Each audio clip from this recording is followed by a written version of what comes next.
নমস্কাৰ অসম আদিত্য নিউজ পৰ্টেলৰ বাৰ্তালাপ অনুষ্ঠানলৈ সকলো দৰ্শকক মই স্বাগতম জনাইছোঁ। আজি ইউনিয়ন বাজেট উত্থাপন কৰা হৈছে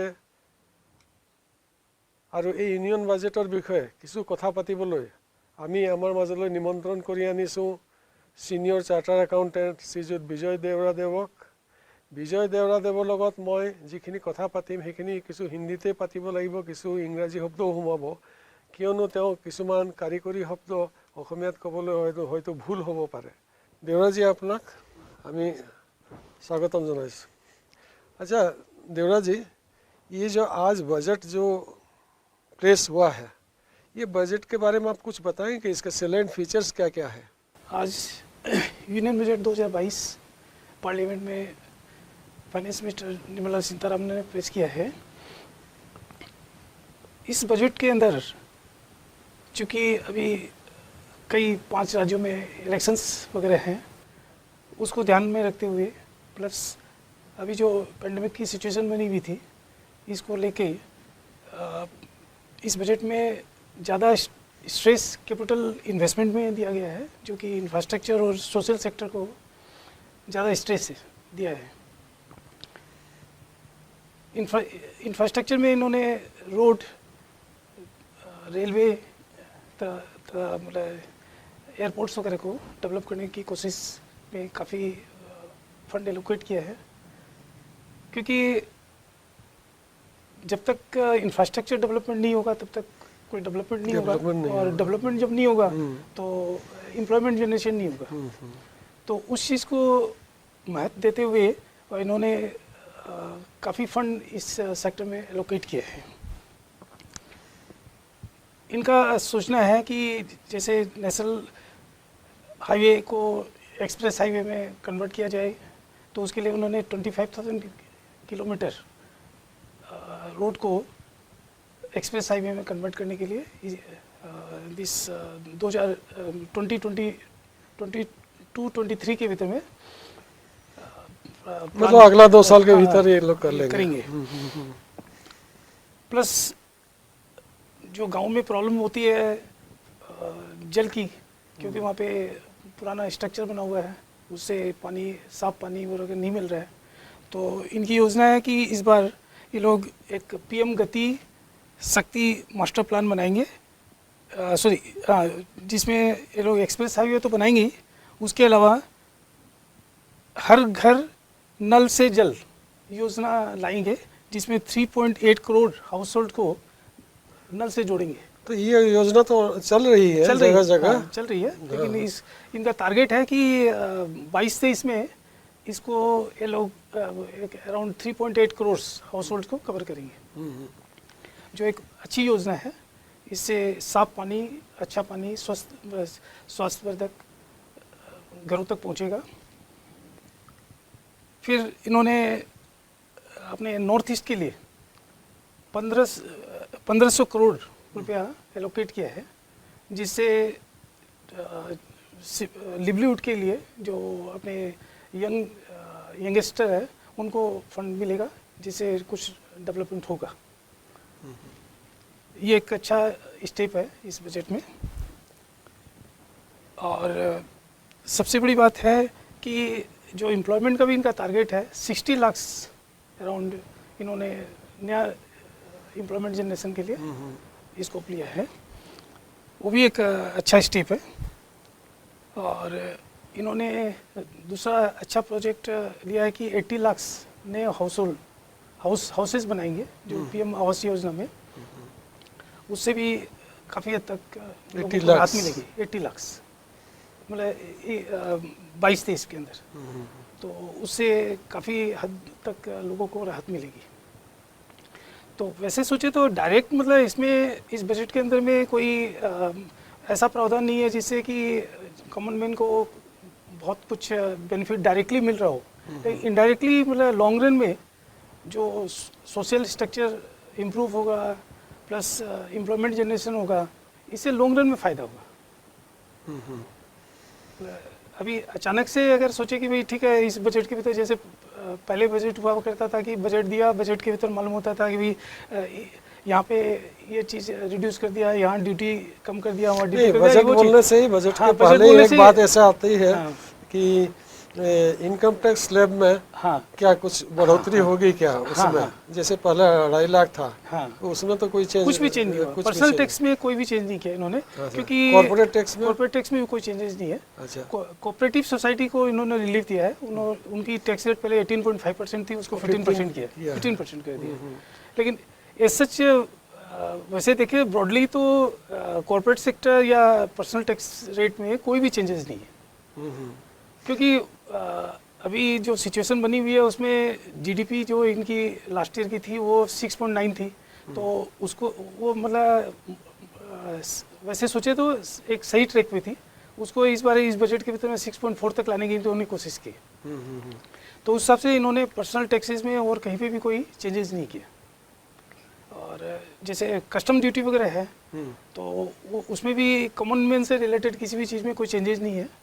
वो उनका ध्यान ये है कि मतलब कुछ इस तरह का रिडक्शन करे, जैसे आपके इलेक्ट्रॉनिक्स आइटम्स है तो उनका प्रोडक्शन इन हाउस हो, डोमेस्टिक प्रोडक्शन में स्ट्रेस दिया। एक बात देखने को आ रही है कि हर एक चीज़ का दाम बढ़ रहा है। दाम बढ़ रहा है। तो कॉमन आदमी का खाने पीने से लेकर हर एक उसको रोज़ की जो चीज़ें हैं उसमें कोई मतलब कम हुआ है, मतलब टैक्स वगैरह कुछ की उनको कोई फ़ायदा हो, क्योंकि उनकी कमाई कम हो गई है, खर्च बढ़ गया है। खर्च बढ़ गया। और ये जो कोविड का जो ये हुआ है लॉकडाउन के वजह से जो कॉमन आदमी है जो रोज़ हाजिर मतलब दिहाड़ी करते हैं खाते हैं, वैसे आदमी के लिए तो काफ़ी असुविधा हुई। उनके लिए क्या प्रावधान आप सोचते हैं इसमें है क्या कुछ? वैसा कोई प्रावधान नहीं है। कोई कोई बजट में कोई प्रावधान नहीं है, ऐसा कोई प्रावधान नहीं है जिससे डायरेक्टली, मैंने पहले भी कहा है कि डायरेक्टली ऐसा कोई प्रोविजन नहीं है जिसकी वजह से कॉमन मैन को कोई इमीडिएट फायदा हो। मतलब इस बजट में ज़्यादा इंफ्रास्ट्रक्चर डेवलपमेंट के ऊपर नहीं, वो एक बात अच्छी है कि इंफ्रास्ट्रक्चर डेवलप होगा तो सब कुछ ही डेवलप सब कुछ डेवलप होगा, मूवमेंट डेवलप होगा, बिजनेस डेवलप होगा, आदमी की कमाई बढ़ेगी, वो तो ठीक है। अच्छा, ये जो कॉमन आदमी के लिए आप बोल रहे हैं कि इसमें कोई खास मतलब चेंजेस नहीं है। अच्छा, जो छोटे बिजनेस करते हैं उनको कोई इसमें कोई उनके लिए कोई खास प्रावधान है कि उनको कोई सुविधा नहीं, ऐसा कुछ नहीं है। ऐसा कुछ भी नहीं है। मिडिल क्लास या जनरल जो बिजनेसमैन है उनको इस बजट से इमीडिएटली कोई फायदा होने वाला नहीं है, क्योंकि जहाँ तक सैलरीड क्लास है उनको भी टैक्स रेट में कोई रिलीफ नहीं है, क्योंकि उनकी तो फिक्स्ड इनकम फिक्स सैलरी है, तो उसमें तो उनको फायदा होता है यदि पर्सनल टैक्सेस में कोई बेनिफिट मिलता या अंडर सेक्शन 80C में उनका इन्वेस्टमेंट में कोई रिडक्शन होता, तो वैसा कोई भी प्रोविजन इसमें नहीं है। इसमें नहीं है। हाँ, सैलरीड क्लास को इस बार बहुत आशा थी कि इस बजट के भीतर में कुछ टैक्स रेट मतलब जो स्लैब वगैरह एग्जेम्पशन लिमिट वगैरह कुछ बढ़ेगी, तो वैसा कुछ नहीं हुआ। अच्छा, जो थोड़े से मिडिल मतलब बिजनेस है, मतलब एकदम छोटे नहीं, मतलब मिडिल बिजनेसमैन जो है उनको कुछ चेंजेस नहीं, उनके लिए भी कोई चेंजेस नहीं है, क्योंकि जीएसटी जो रिलेटेड चीज़ें हैं उनको तो जीएसटी काउंसिल देखती है, इसलिए इस बजट में इमीडिएटली वैसा कोई प्रोविजन नहीं है। तो इस बजट में जीएसटी में एक दो पॉइंट पे ही उन्होंने डिस्कस किया है, क्योंकि उनका प्रेजेंटेशन बहुत छोटा था और उसमें उन्होंने ये स्ट्रेस दिया कि भाई कुछ ऐसे आइटम को वो बोल रहे हैं कि भाई उसको ऐसा प्रमोट करे कि उनका जैसे कस्टम ड्यूटी कम कर रहे हैं किसी चीज़ में, तो उसका प्रोडक्शन तो कुछ जेम्स ज्वेलरी ऐसा हाँ, कोई बात है, जेम्स वो तो कॉमन आदमी का कोई काम का चीज नहीं है। वो तो कॉमन आदमी के लिए कुछ नहीं, उसमें कोई काम का चीज नहीं है। अच्छा, ये जो कॉर्पोरेट टैक्स वगैरह में कोई चेंजेस आए हैं क्या? नहीं, कॉर्पोरेट टैक्स में कोई भी चेंज नहीं है। अच्छा, क्योंकि ऑलरेडी मतलब कॉर्पोरेट टैक्स इन्होंने 25% कर रखा है, तो वो एक सही रेट ही है। और प्लस कुछ जो स्टार्टअप्स है उनके लिए 15% का प्रोविजन है कॉर्पोरेट में, तो इसलिए उसे नीचे जाने का कोई स्कोप अभी इमीडिएटली था भी नहीं। सीनियर सिटीजन को कोई खास कोई सुविधा दी है क्या इसमें? नहीं, सीनियर सिटीजन को भी कोई अलग से कोई बेनिफिट नहीं मिला है। जो पहले का प्रोविजन था as it is, last year का इन्होंने कोई भी टच नहीं किया, वो एज इट इज वैसा का वैसा है। अच्छा, और कोई दिव्यांगजन को इनको जिनका थोड़ा फिजिकली हाँ उनके लिए कुछ प्रोविजन है इसमें। हाँ, कोई स्पेसिफिक प्रोविजन दिए हैं क्या? हाँ, मतलब उसके लिए ऐसा है कि जैसे मतलब जो उनको टैक्स में कुछ रिलीफ था वो रिलीफ थोड़ा बढ़ा दिया उसमें। अच्छा, उतना ऐसा ही चेंज है, इतना कोई खास ऐसा नहीं है मतलब। तो आप क्या सोचते हैं इससे, इस बजट से जब इंफ्रास्ट्रक्चर डेवलप होगा, अभी मेन आदमी का कंसर्न होता है कि पेट्रोल का दाम क्या है, डीजल का दाम क्या है, इसको लेके ही ज़्यादा आदमी कंसर्न है। तो ये सब में क्या चेंजेस आएंगे? पेट्रोल और डीजल के प्राइसेस इन्होंने बजट के पहले ही कम कर दिए थे, हम्म लेकिन उसका कोई खास इफेक्ट नहीं रहा। हम्म तो इस बजट में इन्होंने इस पॉइंट पे कोई भी डिस्कस नहीं किया। हम्म। अच्छा, दूसरी बात है कि जो किसान है, फार्मिंग, किसानों को इसमें कोई तरह की राहत है क्या? नहीं, किसानों को ऐसा है कि अभी ये लोग चाह रहे हैं कि नहीं, किसानों को क्या चाहिए? देखिए, एक तो बात है कि उनको बिजली चाहिए, पानी चाहिए, फिर आपको जो खाद है वो सब चाहिए। वो सब में कोई तरह का कोई किसानों के लिए जैसे इन्होंने जो आपके हर घर जल वाली जो योजना है इनकी, वो तो पीने का जल पीने का होगा, जल वो तो है। सिंचाई का जल तो होगा, सिंचाई का जल तो होगा नहीं। नहीं, वो उससे उनको इमीडिएटली मतलब डायरेक्ट कोई बेनिफिट नहीं है। लेकिन यह है कि जैसे केमिकल फ्री जो एग्रीकल्चर प्रोड्यूस है उसके ग्रोथ के लिए उसको मतलब केमिकल फ्री मतलब ऑर्गेनिक टाइप, ऑर्गेनिक प्रोडक्शन पे गवर्नमेंट स्ट्रेस दे रही है। तो उससे मतलब क्या है कि स्वास्थ्य अच्छा रहे और इनकम भी जनरेट होगी उनकी, तो उसके लिए गवर्नमेंट सपोर्ट करेगी। अच्छा, डिफेंस में कोई चेंजेस? डिफेंस में ऐसा है कि वैसे डायरेक्टली डिफेंस में वैसा कोई चेंज नहीं है, लेकिन ये है इसमें बजट में कहा गया है कि 68% डिफेंस का जो परचेज होगा वो लोकल वेंडर से होगा। तो हाँ 68%, तो वो जो चीज़ है उससे लोकल वेंडर्स को फ़ायदा होगा। तो अभी आगे आपने एक प्रश्न किया था कि भाई मतलब जैसे छोटे बिजनेसमैन है उनको क्या फ़ायदा होगा, तो उसमें उनको कुछ फ़ायदा हो सकता है क्योंकि वहाँ पे सप्लायर बड़े होंगे लेकिन उनको भी सप्लाई करने वाले कोई छोटे वेंडर होंगे। तो अब वो डिफेंस का सामान जो पहले डायरेक्टली कहीं से आता था वो अगर जब एसएमई से परचेज होगा तो उनको बेनिफिट मिलेगा। अच्छा, क्योंकि 68% ऑफ द टोटल जो परचेज है वो बहुत बड़ा फिगर है। अच्छा देवराज जी, इसमें हम लोग डिजिटल करेंसी कुछ बोल रहे हैं, ये क्या चीज़ है? ये एक क्रिप्टो करेंसी है हाँ। जो कि प्रचलन में लास्ट 1 ईयर से बहुत ज़्यादा है और इसका जो वैल्यू है वो डेली बेसिस पे इंक्रीज होते हुए एक क्रिप्टो करेंसी का वैल्यू 1 लाख 2 लाख डॉलर्स में है। तो ये एक प्रकार से मतलब अनरेगुलेटेड करेंसी थी जिसके बारे में यही सोचते थे कि ये मतलब गवर्नमेंट इस पर क्या एक्शन लेगा नहीं लेगा, इसका अगर कोई प्रॉफिट हो रहा है तो उस पर क्या टैक्सेशन होगा, वो पूरा डार्कनेस में था। लेकिन इस बजट के अंदर में इस पे 2 प्रोविजन लाए गए हैं। एक तो क्रिप्टो करेंसी का जो भी ट्रांजैक्शन होगा उस पर 1% टीडीएस काटा जाएगा। तो वो 1% टीडीएस काटने से क्या होगा कि एक रेगुलेशन में आ गया, क्योंकि जो भी ट्रांजैक्शन हुआ उस पर बाद में पूछताछ होगी कि ये जो प्रॉफिट है वो उस पर फर्दर टैक्स है। तो उसी तरह से इन्होंने 30% उस पर टैक्स भी लगा दिया है लॉन्ग टर्म पे।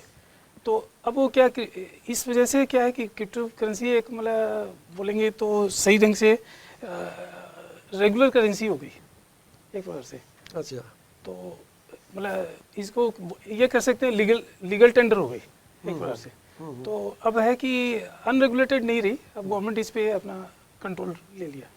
उसी तरह से क्या है कि जो आपके रिजर्व बैंक ऑफ इंडिया है वो भी अपनी एक डिजिटल करेंसी लाएगी और वो भी अपने रेगुलेशन में आएगी और उससे काफ़ी किस तरह से होगा डिजिटल करेंसी? उसके बारे में डिटेल्स इसमें अवेलेबल नहीं है, लेकिन इन ड्यू कोर्स में सामने आ जाएगी। जैसे हम लोग credit card debit card use करते हैं उसी तरह से क्रिप्टो करेंसी भी कुछ डिजिटल करेंसी, जैसे अभी क्रिप्टो करेंसी वगैरह चल रही है उसी तरह का होगा। लेकिन उसकी डिटेल्स इन ड्यू कोर्स में मालूम होगी कि वो किस तरह से लाएंगे, क्योंकि बजट का जो स्पीच था इतना छोटा था, उसके पीछे में इसका कोई इतना नहीं था। लेकिन it will be called as crypto digital currency. अच्छा, और एक बात आती है प्राय अभी जो सोलर पावर है, बीच में ऐसी बात आई कि सोलर पावर अब जो इम्पोर्टेड होगा उनको मतलब रजिस्ट्रेशन नहीं होगा, वो लोकली मेड होना पड़ेगा।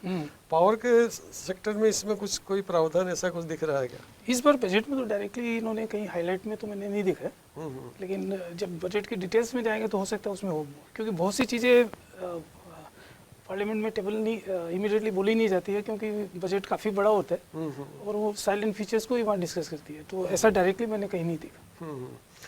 मतलब आपके हिसाब से ये जो बजट है इसमें लास्ट बजट से कोई खास चेंज नहीं है? नहीं, लास्ट में कॉमन आदमी के लिए वही एक ही बात है, मतलब जो दिहाड़ी करते हैं, जो पेटी बिजनेसमैन है, जो थोड़ा सा बिजनेस करते हैं, उनके लिए कुछ भी कोई चीज़ नहीं है। सिर्फ इसमें इंफ्रास्ट्रक्चर डेवलपमेंट पर जोर दिया गया है, वो एक अच्छी बात है। और उसको छोड़ के इसमें कोई, हाँ, इंफ्रास्ट्रक्चर पे भी है और सोशल डेवलपमेंट भी है, तो उसके लिए भी काफ़ी प्रोविजन है। किस तरह से? जैसे इन्होंने जो हर घर जल वाला वगैरह, हाँ, ना वो तो है ही, वो तो घर बनवा रहे 80 लाख घर बना रहे हैं। तो वो दोनों ही चीज़ में क्या है कि अच्छा एक स्टेप है, तो उससे लॉन्ग टर्म बेनिफिट होगा। और प्लस ये जो एक्सप्रेस हाईवे वगैरह बनेगी तो उससे भी काफ़ी डेवलपमेंट होगा, क्योंकि पहले जिस रोड पे जाने में 6 घंटे 7 घंटे लग रहे थे, वो कट डाउन होके आपके 2 घंटे 2.5 घंटे का हो जाएगा, तो उससे काफ़ी डेवलपमेंट है। वो तो देखिए, कम्युनिकेशन जब तक डेवलप नहीं होगा तब तक कुछ भी डेवलप नहीं हो सकता है। आज जो किसान कुछ पैदा करते हैं अपने गांव में, उसको ले जाने के लिए तो रास्ता चाहिए, ट्रांसपोर्ट चाहिए, तो वो तो उसको तभी उसका मजदूरी मिलेगा, उसका जो दाम है वो मिलेगा, वो तो बात सही है। अच्छा देवराज जी, इसमें जो आप बताए हैं कि इसमें 60 लाख एम्प्लॉयमेंट जनरेशन होगा, इसका कुछ स्पेसिफिकेशन आया है कि किस तरह का एम्प्लॉयमेंट जनरेशन होगा? ऐसा तो देखिए, जब भी सरकारें आती है तो एम्प्लॉयमेंट जनरेशन, ये इंफ्रास्ट्रक्चर, ये बोलते रहते हैं, लेकिन सही माने में किस तरह से मतलब एम्प्लॉयमेंट जनरेशन होगा? क्योंकि सबसे बड़ा मुद्दा तो देश का ही एम्प्लॉयमेंट का। नहीं, जब ये नए प्रोजेक्ट्स आ रहे हैं, इंफ्रास्ट्रक्चर डेवलपमेंट के लिए जब प्रोजेक्ट्स आ रहे हैं, इतना रुपया उसमें इन्वेस्टमेंट गवर्नमेंट करेगी, तो कोई भी जब कैपिटल इन्वेस्टमेंट होता है तो उसमें एम्प्लॉयमेंट जनरेशन का स्कोप निकल जाता है। नहीं तो वो तो परमानेंट एम्प्लॉयमेंट नहीं होगा ना? हाँ, परमानेंट नहीं होगा, लेकिन मतलब जब प्रोजेक्ट आपको कंप्लीट हो गया उसके बाद में तो उनका कोई काम नहीं है। आज रास्ता बनना है 25,000 किलोमीटर, वो हो गया, उसके बाद में तो वो मजदूरों का वहाँ पर तो कोई काम नहीं है। नहीं, ये इसकी डिटेल्स तो मतलब अभी जैसे बजट का प्रोविजन देखने पड़ेगा, तो उसमें समझ में आएगा, क्योंकि अभी इमीडिएटली हाइलाइट्स में तो इतना कुछ मालूम नहीं पड़ रहा है कि एग्जैक्टली वो एम्प्लॉयमेंट जनरेट कैसे करेंगे। वो डिटेल्स फिर बजट में इनसाइड में जाएंगे तो पता लगेगा कि उसकी स्कीम्स वगैरह आई। इस बजट में आपको नेगेटिव कुछ नहीं दिख रहा है? नेगेटिव है ही नहीं कुछ, मतलब ऐसा नेगेटिव कुछ भी नहीं है, क्योंकि इन्होंने ज़्यादा कुछ ऐसा प्रोविजन ही नहीं लाया। मतलब इन्होंने एक कोर सेक्टर को पकड़ा और उस सेक्टर पे स्ट्रेस दिया, क्योंकि सामने मतलब इलेक्शंस वगैरह हैं, तो पॉलिटिकल एजेंडा भी बन जाएगा ये। अगर ज़्यादा कुछ रिलीफ देंगे, कुछ करेंगे, तो वो भी एक इशू होगा। और प्लस चूँकि पेंडेमिक की सिचुएशन थी, उससे गवर्नमेंट उभरी है, तो वो कहीं पे भी कोई ज़्यादा रिलीफ देने कर कोई भी रिस्क भी नहीं लेना चाहती है। तो इसलिए क्या है कि बहुत ज़्यादा प्रोविजंस इन्होंने नहीं चेंज किए, जो थे उसी को लेके। जैसे डायरेक्ट टैक्स है, उसमें भी कोई बहुत ज़्यादा चेंजेस नहीं है, इनडायरेक्ट टैक्सेस में भी कोई चेंजेस नहीं है। नई पॉलिसीज़ भी ये जो है वो खाली एक इंफ्रास्ट्रक्चर डेवलपमेंट या सोशल अपलिफ्टमेंट की जो बात कर रहे हैं उसको छोड़ के, और ऐसा कुछ नया नहीं है। अच्छा देवराज जी, ये हम लोग तो इंफ्रास्ट्रक्चर का बोले हैं, इसमें हेल्थ और एजुकेशन के ऊपर कोई स्ट्रेस है क्या? Health and education, yes, education, ये दो बहुत इम्पोर्टेंट चीज़ है देश के लिए। हेल्थ एंड एजुकेशन के लिए इन्होंने मतलब काफ़ी फंड भी एलोकेट किया है, और एजुकेशन पे मतलब इन्होंने, क्योंकि अभी एजुकेशन पॉलिसी चेंज हो रही है, तो उसके लिए तो काफ़ी इंफ्रास्ट्रक्चर भी लगेगा। अभी जो नई शिक्षा नीति आ रही है उसमें इन्होंने डिजिटल इंफ्रास्ट्रक्चर बनाने के लिए स्ट्रेस दिया है, जिससे कि मतलब क्या है कि किसी भी देश के किसी भी कोने में बैठ के कोई भी स्टूडेंट उसका फ़ायदा हो जाए, तो वो उस तरह की एक डिजिटल यूनिवर्सिटी लोग बनाएंगे।